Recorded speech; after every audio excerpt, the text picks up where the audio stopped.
Olá, meus queridos alunos do sexto ano, tudo bem com vocês? Aqui é a professora Carol. Estou passando para falar um pouquinho da nossa aula hoje pelo Turmas, para quem não conseguiu acompanhar. Nós falamos hoje sobre fato e opinião, né? Mas mais particularmente das cartas de reclamação, onde sempre o objeto a ser de reclamação vai ser baseado em um fato. Então, nossos objetivos é que vocês consigam distinguir fato de opinião, que vocês compreendam o uso de discurso direto e indireto na construção do texto e que percebam a importância do argumento de autoridade para reforçar uma ideia. Quando eu escrevo uma carta, eu tenho que ter argumentos para convencer o interlocutor, correto? Então, o fato e a opinião, e eu acho importante até que vocês anotem, né? O fato e a opinião, eles expressam uma ideia sobre um determinado assunto, porém, um pode ser questionado e outro não. Vocês saberiam dizer a diferença entre eles? Então, o fato, ele é inquestionável, né? O que é inquestionável? É aquilo que não tem como você ir contra. Por exemplo, se eu pegar um giz e falar isso é um giz, ninguém vai poder dizer que não é. Ninguém vai poder falar é uma caneta, é uma tesoura, não. Que ele é um giz, de fato ele é, isso é um fato. Agora, se ele é novo, se a cor dele é bonita, aí já é opinião, certo? Então, vocês têm que saber sempre diferenciar. Por exemplo, isso é um cubo mágico, certo? É um cubo mágico. Ninguém vai poder dizer que não é. E isso é um fato, é inquestionável. Agora, o que você pensa sobre isso é a sua opinião. Se ele é legal, se ele é divertido, se ele é novo, se ele é bonito, aí é a sua opinião, é o seu olhar diante do fato, correto? Então, é muito importante que vocês consigam conceituar e diferenciar. Então, vamos mais uma vez reforçar a opinião e o fato. Então, olha só. Uma opinião pessoal sobre determinado assunto, ou seja, pode ser questionada uma vez que a opinião é construída a partir de experiências pessoais e subjetiva, né? É uma subjetividade. Então, a opinião, ela é a sua maneira de olhar, é o que desperta em você, é o que você pensa. Já o fato é um acontecimento, aquilo que é verdadeiro, que ninguém pode discordar, corresponde à realidade, ou seja, algo que foi comprovado por meio de estudo, pesquisa, observação. Então, eu acho importante que vocês anotem esses conceitos, né? Aí no caderno de vocês, certo? Opinião e fato. Bom, então agora eu vou ler para vocês aqui um textinho de Verônica Soares. Nova descoberta na atmosfera de Vênus indica caminhos para a busca de vida fora da Terra. O que é a vida? Sabemos que é uma pedra, que uma pedra não é viva. Rato, aranha e formiga são coisas vivas. Vida não precisa ter movimentos. As plantas, por exemplo, são vivas, mas não se movem. Exemplifica o professor Eduardo Janot Pacheco, do Instituto de Astronomia, Geofísica e Ciências Atmosféricas da Universidade de São Paulo, ao falar sobre a descoberta que pode indicar a presença de vida em Vênus.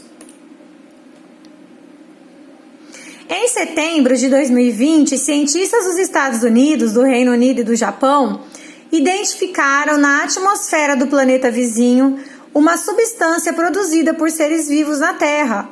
Fedida e tóxica, a fosfina chamou a atenção porque, embora também esteja presente na poluição e nas fumaças de chaminés, pode estar sendo produzida em Vênus por um tipo de vida bacteriana. Cientistas vão pesquisar agora se existe algum processo químico sem a ajuda de um ser vivo que possa produzir a fosfina descoberta na atmosfera de Vênus, onde não existem fábricas para poluir. Afinal, só pela presença desse gás tóxico não podemos afirmar ainda que encontramos ETs venusianos. É como o pão de um bicho, a gente só tem que descobrir se tem bicho lá, explica o professor Wagner Conrad, do Departamento de Física da Universidade de Minas. Bom, no primeiro parágrafo do texto nós temos a seguinte interrogação: o que é a vida? Se lermos essa pergunta isoladamente, a resposta será um fato ou será uma opinião, né? O que será se a gente pegar e falar o que é a vida?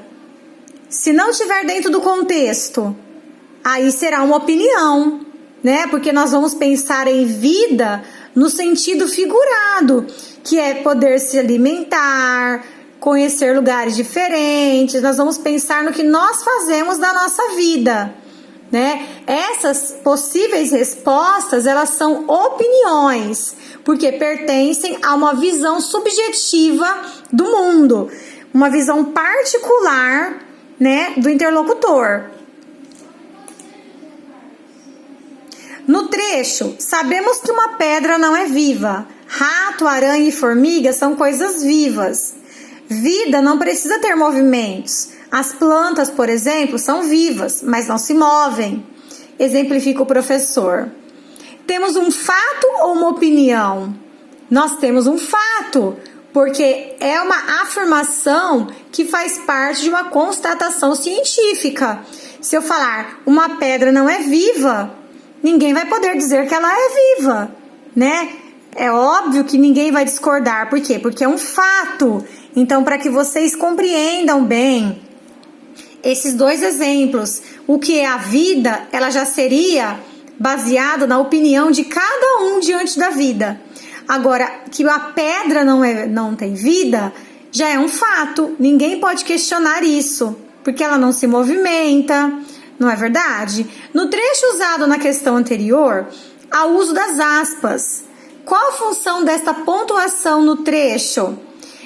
As aspas, elas marcam a fala do professor Eduardo Janot, indicando o discurso direto. Ela indica a fala do narrador, que reproduz o que Pacheco disse, marcando o discurso indireto, usado para deixar o texto mais bonito. Então, quando nós vemos as aspas nessa situação, é para marcar a fala do professor, porque todas as vezes que eu retiro algo que alguém falou, eu tenho que colocar entre aspas, para mostrar que aquilo não é meu, que quem falou aquilo foi outra pessoa. Então eu tenho que usar as aspas quando eu vou reproduzir fielmente a fala de alguém, tem que ser entre aspas. E o que é o discurso direto? Discurso direto é quando a própria pessoa tem voz, né? Então, por exemplo, eu dei aula no Turmas para o 6º ano, é discurso direto.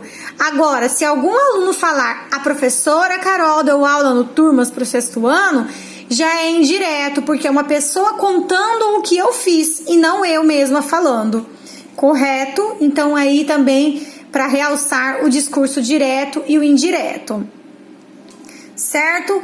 Bom, o que eu queria falar para vocês sobre esse conteúdo era isso. E também quero falar para vocês sobre cartas. As cartas de reclamação, todas as vezes que você vai escrever uma carta, você precisa saber as 5 características que uma carta possui.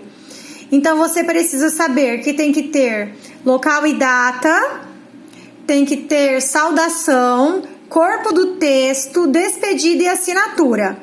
Quando você vai escrever uma carta de reclamação, você normalmente vai utilizar uma linguagem mais formal, porque não trata-se de uma carta pessoal.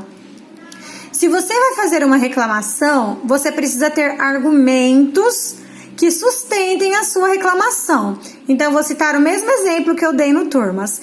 Vamos imaginar que a rua do seu bairro que você mora, as ruas estão esburacadas.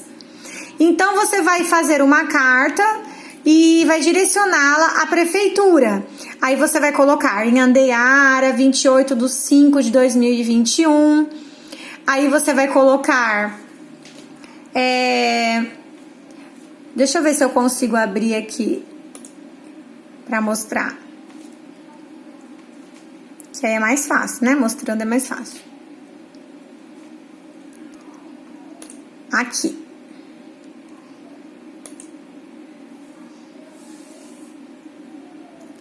Então, aqui, ó. Aqui tem uma carta, né? Prezado senhor diretor.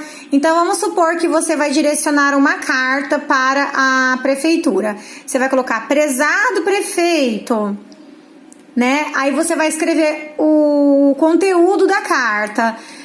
Nós, moradores do bairro tal, viemos através desta carta fazer a reclamação de que as ruas estão esburacadas.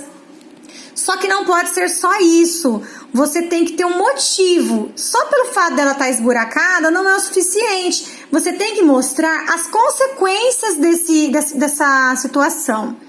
Então, o que isso acarreta? Pode causar acidentes, né? Pode ser um perigo para as pessoas, para os pedestres. Então, você tem que mostrar os riscos que isso pode causar para os moradores do local. Esses seriam os argumentos quando você utiliza de estratégias para convencimento, né? Então, você vai fazendo a abordagem. No final, você vai se despedir. Sem mais, despeço-me ou aguardo soluções. A espera para que sejam tomadas devidas precauções. Ou você assina seu nome ou moradores do bairro tal. Então, assim, você fez uma carta de reclamação.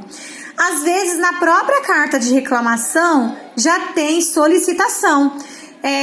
Venho através desta reclamar, igual aquela situação da Centro de Mídias que citou a escola que não tinha sabonetes, né? Que os alunos foram escrever para solicitar, né, que o diretor providenciasse sabonetes para uma melhor higienização. Então, aí você poderia colocar: prezado diretor, viemos através desta reclamar que os banheiros não possuem sabonetes para a higienização.